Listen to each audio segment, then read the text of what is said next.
ये है मथुरा और आप देख रहे हैं मथुरा समाचार एक्सप्रेस।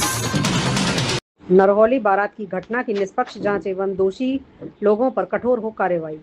मथुरा अखिल भारतीय समता फाउंडेशन जनपद मथुरा द्वारा राम सैनी के नेतृत्व में मथुरा जनपद के नरहौली थाना हाईवे में अनुसूचित जाति की बारात पर जातीय पूर्वाग्रह से ग्रसित लोगों द्वारा हमला कर किए गए उपद्रव के दौरान हुए मुकदमे में निर्दोष लोगों को बचाने, दोषी लोगों पर कार्रवाई तथा जातिवादी पुलिस चौकी इंचार्ज की तत्काल बर्खास्त की मांग के साथ 9 सूत्रीय मांग पत्र जिलाधिकारी मथुरा के नाम अपर जिलाधिकारी वेद प्रकाश को सौंपा गया।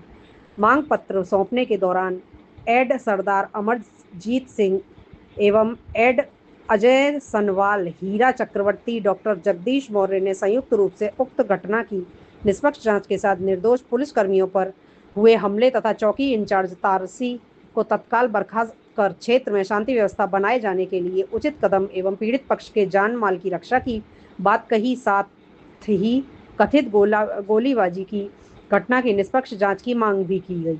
इस मौके पर लोकेश कुमार राही एवं संजय कुमार बीडीसी ने कहा कि प्रदेश में कानून व्यवस्था को जातिवादी रंग चढ़ा दिया गया है।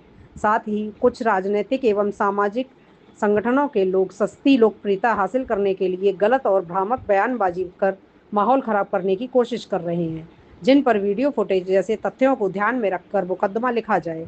प्रदर्शन के दौरान मौजूद लोगों ने दोनों पक्षों के दोषी लोगों के खिलाफ एवं लापरवाह पुलिस चौकी इंचार्ज तारसी थाना हाईवे व गलत बयानबाजी करने वाले लोगों के खिलाफ कार्रवाई कर अमन चैन बहाली की मांग की।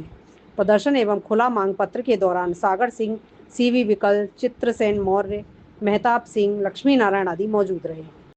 फाउंडेशन जनपद मथुरा के तत्वाधान में बड़े भाई रमेश सैनी जी के नेतृत्व में हम लोग यहाँ पर 9 सूत्रीय ज्ञापन लेकर के गांव नरौली में दिनांक 20 तारीख को अनुसूचित जाति की बारात पर हमला हुआ था। उस पर जातीय मानसिकता के लोगों ने हमला किया था। उस घटना की निष्पक्ष जांच की मांग को लेकर के हम लोग यहाँ पर आए हुए हैं। उसमें हमारा 9 सूत्रीय ज्ञापन है। हमारी पहली मांग ये है कि उस घटना की निष्पक्ष जाँच हो और जिन लोगों ने पुलिस जो शांति व्यवस्था के लिए पुलिस फोर्स वहाँ पहुँची थी, हमारी स्थानीय पुलिस थी, कई थानों की पुलिस थी, उन पर जो लोगों ने स्थानीय लोगों ने बर्ताव किया उन पर भी कोई कार्रवाई होनी चाहिए। कई पुलिसकर्मी चोटिल हुए हैं, निर्दोष लोग। और दूसरी ओर हमें ऐसा लगता है और हम महसूस करते हैं, हमें जो वीडियो मिले हैं उसमें चौकी इंचार्ज तारसी जो थाना हाईवे के अंतर्गत पड़ता है, उस चौकी इंचार्ज की जो कार्रवाई है या कार्यशैली है वो जातीय मानसिकता से उत्पन्न होता है, वो तत्काल बर्खास्त किया जाए। उसी की गलती से उसने उच्चाधिकारियों को सही समय पर अवगत नहीं कराया और अगर सब कुछ करो, अगर वहाँ पुलिस नहीं पहुँचती तो बहुत बड़ा बवाल हो जाता।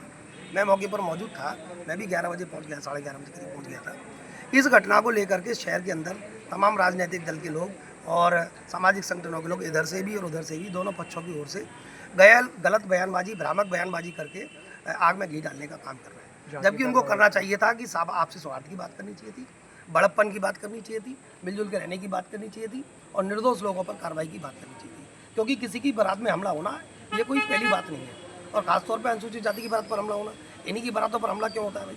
डीजे सबकी बारात में लगते हैं, सब शराब पीते हैं, सब नाचते हैं, सब खुशी मनाते हैं, तो आखिर बारात में हमला क्यों हुआ, इसकी भी जांच होनी चाहिए और आखिर बारात में हमला होता ही क्यों, ये भी जांच होनी चाहिए। दूसरा, निर्दोष पुलिसकर्मियों पर जो हमला हुआ उसकी जाँच होनी चाहिए और चौकी इंचार्ज तत्काल बर्खास्त होना चाहिए और निर्दोष लोगों को ना फंसाया जाए, चाहे वो इधर का आदमी हो चाहे उधर का आदमी हो, आपने हुआ है पराये सबके लिए न्याय।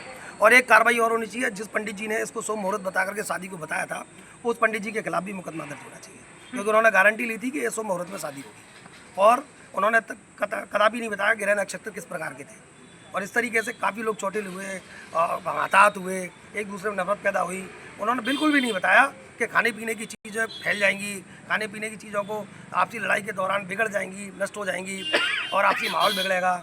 तो उस पंडित जी के खिलाफ भी, जिसने ये शुभ मुहूर्त बताकर शादी के आयोजन की प्रेरित किया, उसके खिलाफ भी मुकदमा दर्ज होना चाहिए। जिलाधिकारी जी के यहाँ कार्यालय पर आए और हमें पूरा उम्मीद है कि वहाँ शांति बहाल होगी और जो दोषी लोग हैं वो किसी भी पक्ष के हों, किसी भी जाति के हों, कितने भी बड़े दबंग हों और कितने भी बड़े रसूख रखने वाले हों, राजनीतिक रसूख रखने वाले हों, भाजपा के हों, कांग्रेस के हों, बसपा के हों, आसपा के हों, किसी भी पार्टी के हों, किसी भी संगठन के लोग हों, दोषी लोगों पर कार्रवाई होनी चाहिए।